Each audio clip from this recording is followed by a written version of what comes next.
Jail శిక్ష 7 లక్షలు జరిమానా అని కొత్త చట్టం తీసుకురావడం జరిగింది.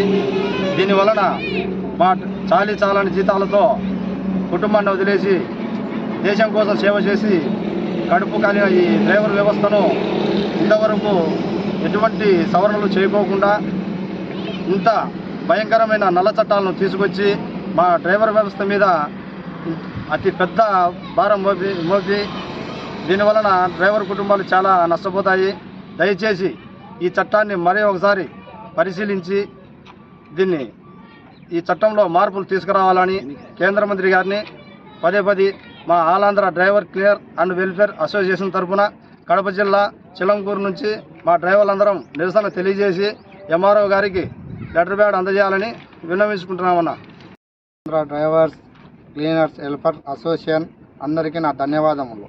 భారతదేశం వ్యాప్తంగా ఈనాడు భారత ప్రభుత్వం అమలు చేసిన అటువంటి హిట్ ప్రభుత్వం చట్టం మా డ్రైవర్లు 10 సంవత్సరాలు జైలు శిక్ష, 7 లక్షల జరిమానా, విధి నిర్వహణకు వెళ్ళినప్పుడు పొరపాటున జరిగినప్పుడు అవి కేంద్ర ప్రభుత్వం ప్రవేశపెట్టినందువలన ఇంట్లో వాళ్ళు ఎలా బతుకుతారు, వాళ్ళ గురించి కూడా కేంద్రం ఈ చట్టం అమలు చేసేటప్పుడు ఆలోచన చేయాలి కదా. డ్రైవర్లు కొట్టారు చేస్తారని భయపడి పరిగెత్తారు. అందుబాటులో లేనప్పుడు 24 గంటల్లో అందజేయాలని చెప్పారు. ఎలా అందజేస్తారు? దీన్ని కూడా అమలు చేయాల్సిందిగా తెలియజేయాల్సిందిగా కోరుకుంటున్నాం. జై ఆల్ ఆంధ్ర, జై all Andhra driver. Welfare association వారికి నా నమస్కారములు. డ్రైవర్ మిత్రులారా గమనించండి, కేంద్ర ప్రభుత్వం తీసుకొచ్చిన ఇటువంటి హిట్ అండ్ రన్ చట్టం గురించి డ్రైవర్లు చాలా ఇబ్బంది పడుతున్నారు.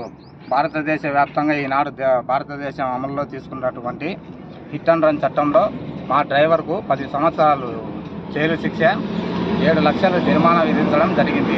ఇది ఎటువంటి న్యాయమని గవర్నమెంట్ వారిని అడుగుతున్నాము. ఇట్లాంటి ప్రభుత్వము దయచేసి రద్దు చేసుకోవాలని కోరుతున్నాము.